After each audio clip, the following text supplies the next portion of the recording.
जय श्री राधे कृष्णा लक्ष्मी नारायण भगवान की जय। ओम नमो भगवते वासुदेवाय नमः। प्रिय भक्तजनों, आज आप सुनेंगे मोहिनी एकादशी की व्रत कथा। आज वैशाख मास के शुक्ल पक्ष की मोहिनी एकादशी का व्रत है। आज के दिन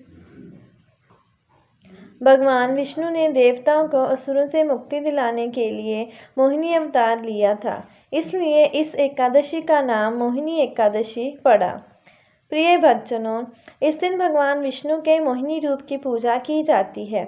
इस मोहिनी एकादशी व्रत को करने एवं व्रत कथा को सुनने मात्र से ही बहुत सारे पुण्य की प्राप्ति होती है।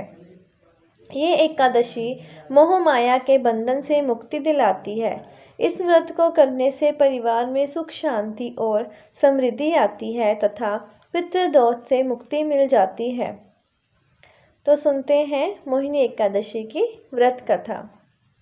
कथाओं के अनुसार भस्मासुर नाम का एक दैत्य था, जिसको भगवान शिव ने वरदान दिया था कि जिसके सिर पर वह हाथ रखेगा वह भस्म हो जाएगा। वरदान मिलने के बाद भस्मासुर अपनी शक्ति का गलत प्रयोग करने लगा।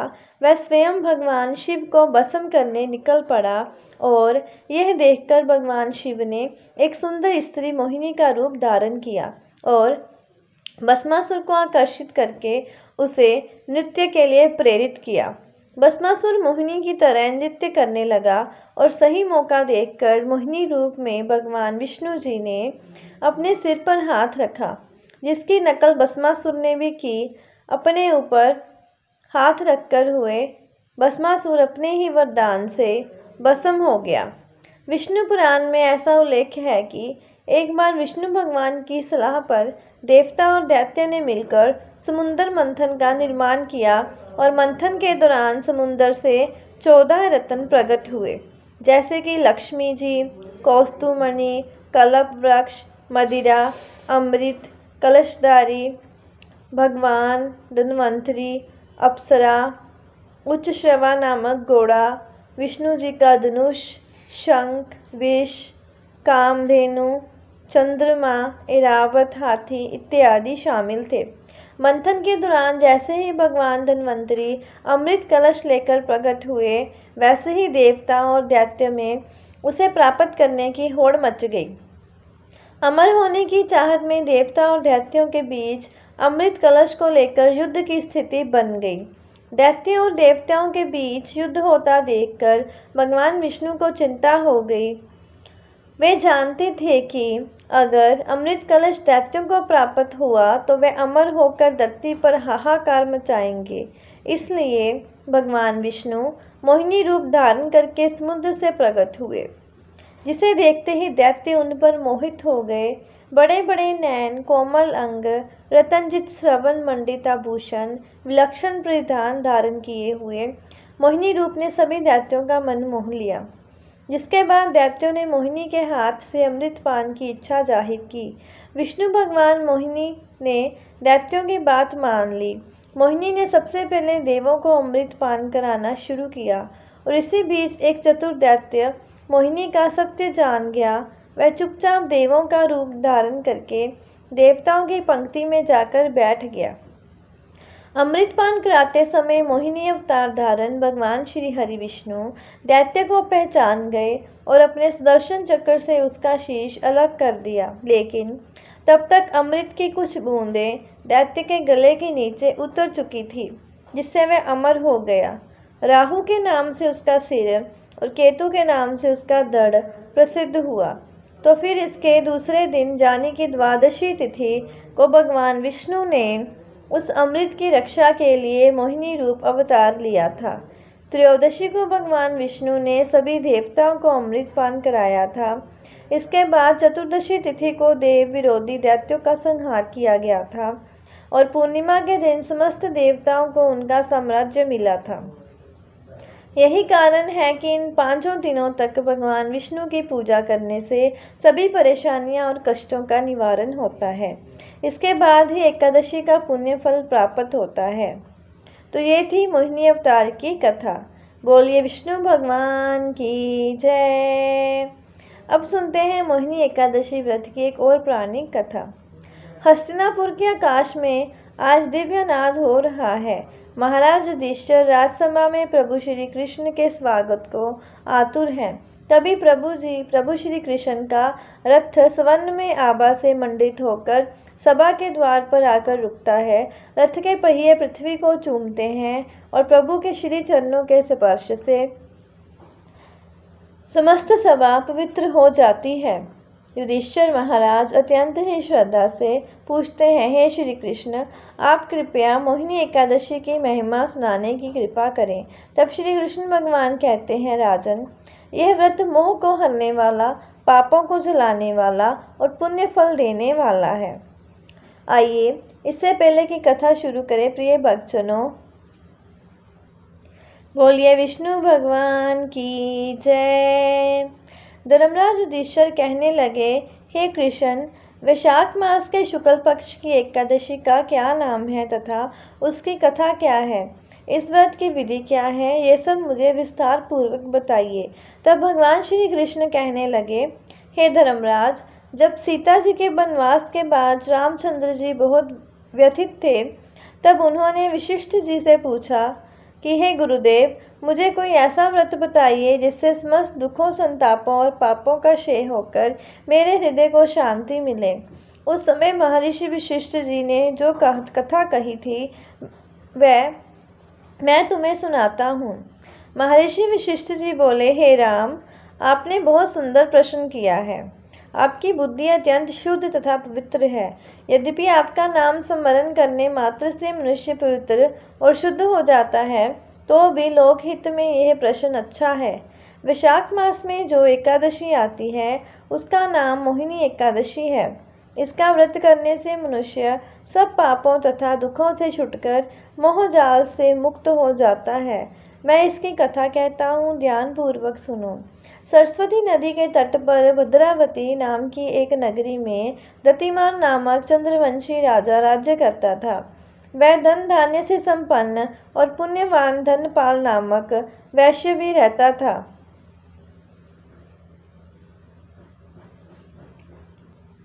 वह अत्यंत धर्मात्मा और विष्णु भक्त था।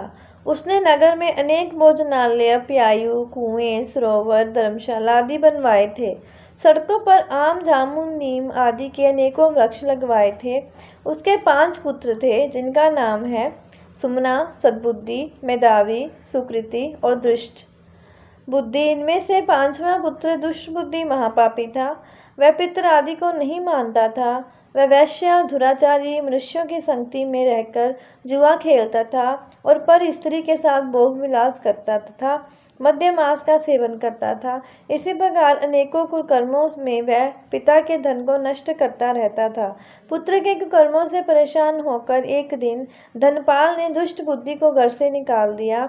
अब वह अपने गहने कपड़े बेचकर अपना जीवन बिताने लगा।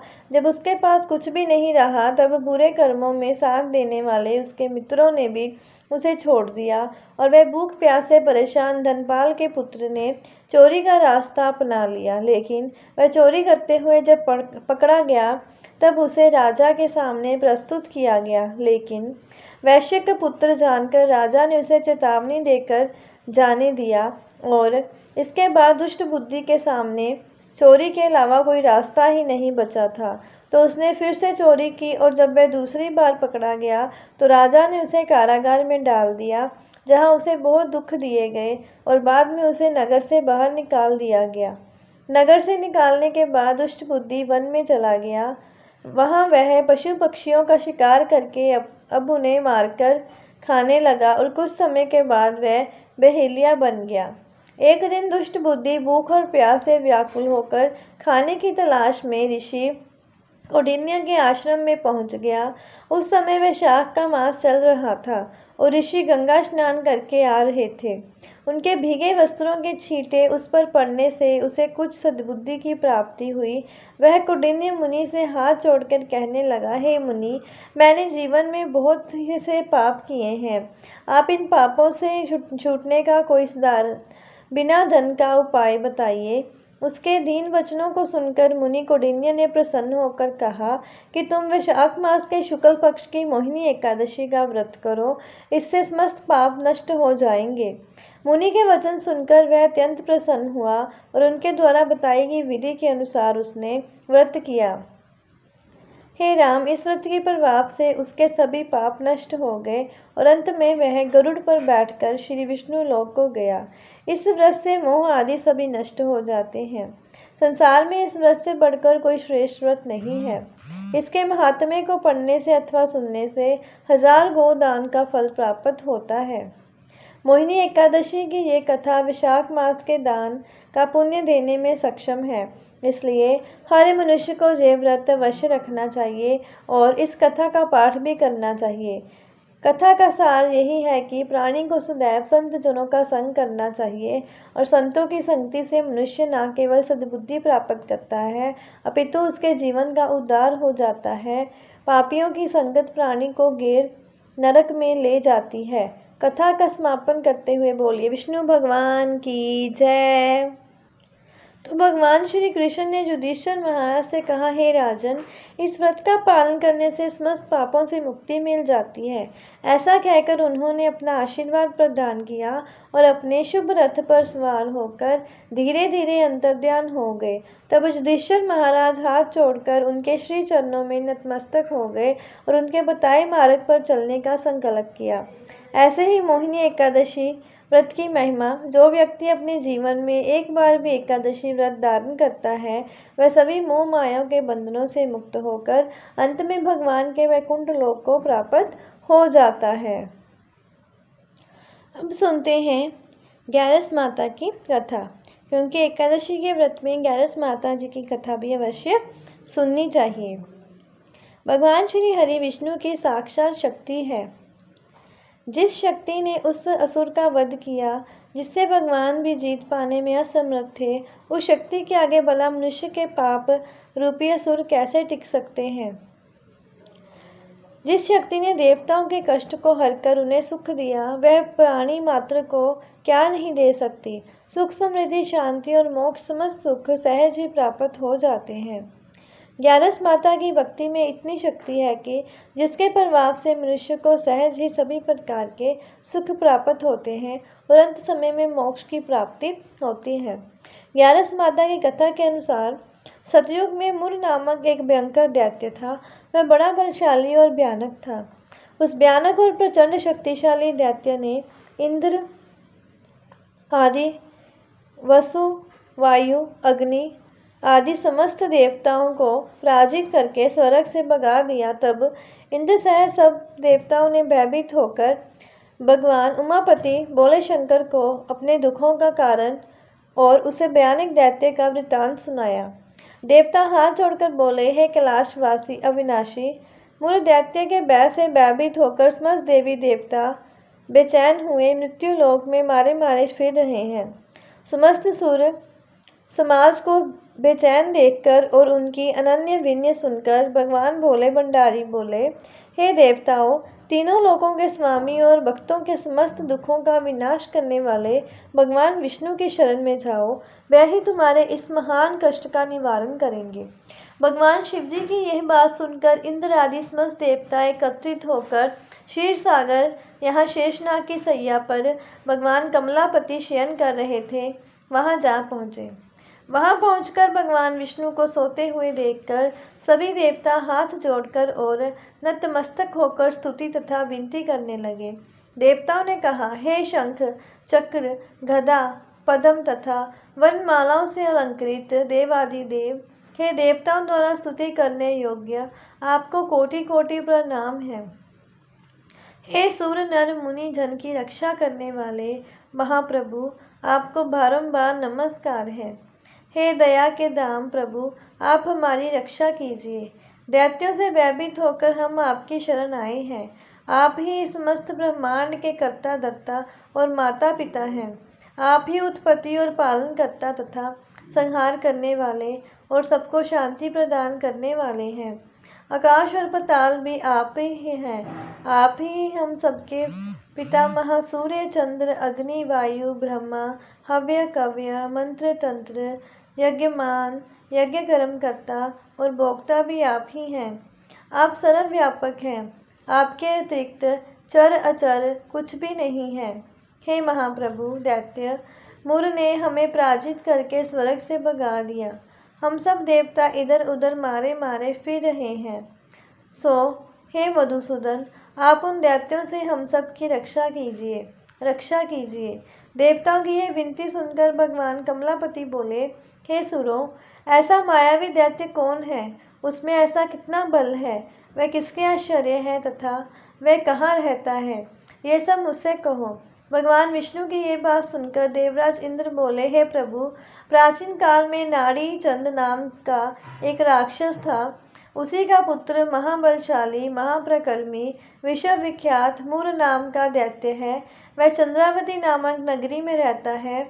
उस महासुर ने समस्त देवताओं को स्वर्ग से निकाल के अपना अधिकार कर लिया है। वह स्वयं इंद्र, अग्नि, वरुण, कुबेर, यम आदि सबके स्थान पर अपना आधिपत्य जमाकर और स्वयं सूर्य बनकर प्रकाश करता है।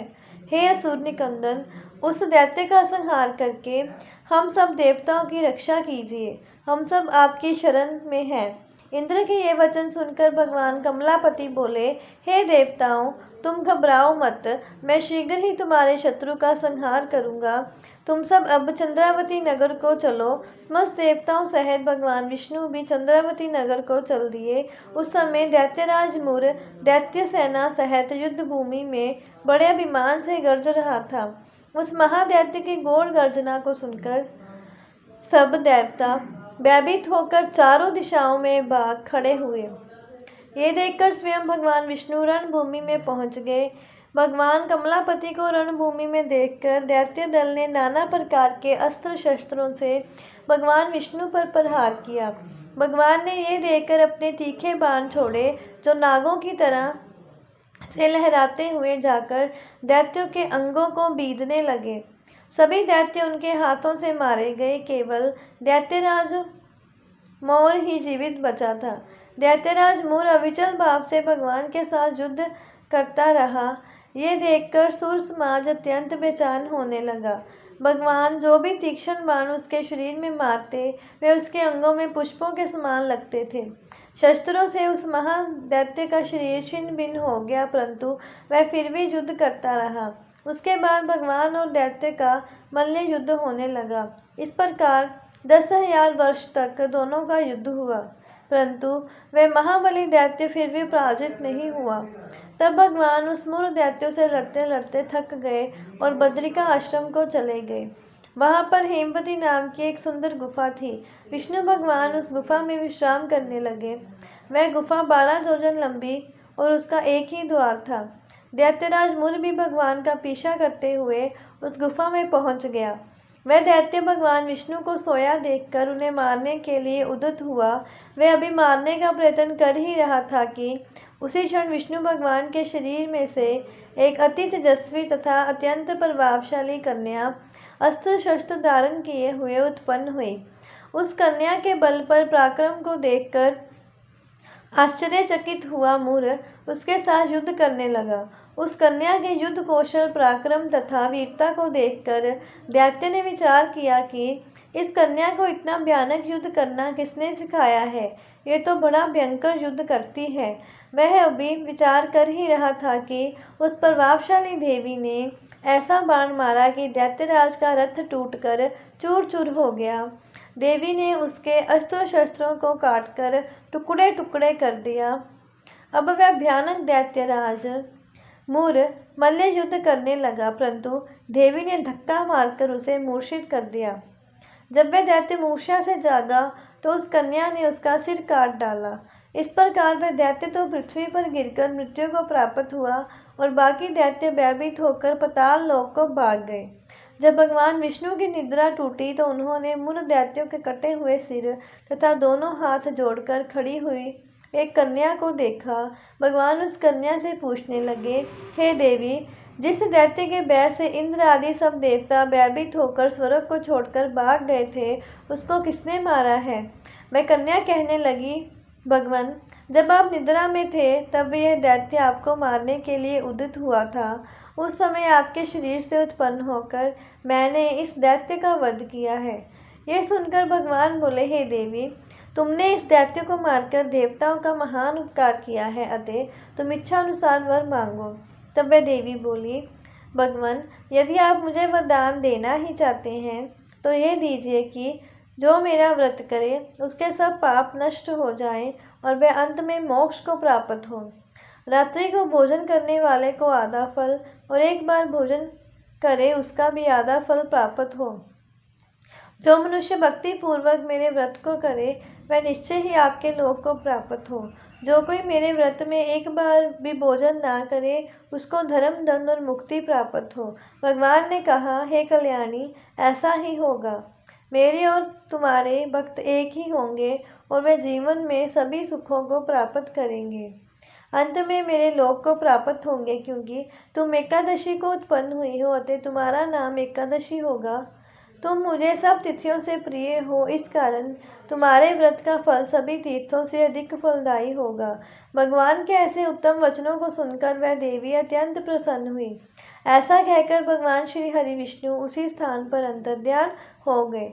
बोले विष्णु भगवान की जय, लक्ष्मी मैया की जय, एकादशी मैया की जय। सुनते हैं एकादशी मैया की आरती। ओम जय एकादशी माता मैया, जय एकादशी माता, विष्णु पूजा व्रत को धारण कर शक्ति मुक्ति पाता। मैया जय एकादशी माता, तेरे नाम गिनाऊं देवी, भक्ति प्रदान करनी, गण गौरव की देनी माता, शास्त्रों में वरनी। मैया जय एकादशी माता, मार्ग शीर्ष के कृष्ण पक्ष की उत्पन्ना, विश्वतारिणी जन्मी, शुक्ल पक्ष में हुई मोक्षदा, मुक्तिदाता बन आई। ओम जय एकादशी माता, पोष के कृष्ण पक्ष की सफला नामक है, शुक्ल पक्ष में होए पुत्रदा, आनंद अधिक रहे। मैया जय एकादशी माता, नाम षट्तिला माघ मास में कृष्ण पक्ष आवे, शुक्ल पक्ष में जया कहावे, विजय सदा पावे। मैया जय एकादशी माता, विजया फागुन कृष्ण पक्ष में शुक्ला आमल की, पाप मोचनी कृष्ण पक्ष में चैत्र महाबली की। मैया जय एकादशी माता, चैत्र शुक्ल में नाम कामदा, धन देने वाली, नाम बरुधनी कृष्ण पक्ष में वैशाख महवाली। मैया जय एकादशी माता, शुक्ल पक्ष में होए मोहिनी, पराजेष्ठ कृष्ण पक्षी, नाम निर्जला सब सुख करनी, शुक्ल पक्ष रखी। मैया जय एकादशी माता, जोगिनी नाम आषाढ़ में जानो, कृष्ण पक्ष करनी, देव शयनी नाम कहायो, शुक्ल पक्ष धरनी। मैया जय एकादशी माता, कामिका श्रवण मास में आवे, कृष्ण पक्ष कहिए, श्रवण शुक्ल होए पवित्रा, आनंद से रहिए। मैया जय एकादशी माता, अजा भाद्रपद कृष्ण पक्ष की परव्रतनी शुक्ला, इंद्र आश्विनी कृष्ण पक्ष में व्रत से भव सागर निकला। मैया जय एकादशी माता, पापा कुंश है शुक्ल पक्ष में आप हरनहारी, रमा मास कार्तिक में आवे सुखदायक भारी।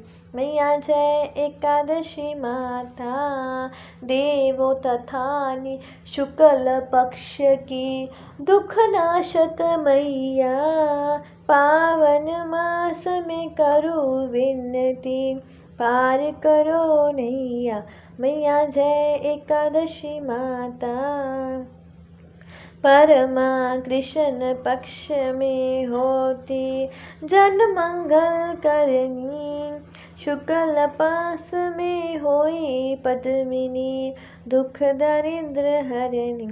मैया जय एकादशी माता, जो कोई आरती एकादशी की भक्ति सहित गावे, जन घुर धिता स्वर्ग का वासा निश्चय वह पावे। मैया जय एकादशी माता, मैया जय एकादशी माता। बोले विष्णु भगवान की जय, लक्ष्मी नारायण भगवान की जय। तो ये थी एकादशी मैया की आरती और व्रत कथा। ऐसी और कथाएं सुनने के लिए और जानकारी प्राप्त करने के लिए चैनल को सब्सक्राइब करें और वीडियो को ज़्यादा से ज़्यादा शेयर करें। जय श्री राधे कृष्ण।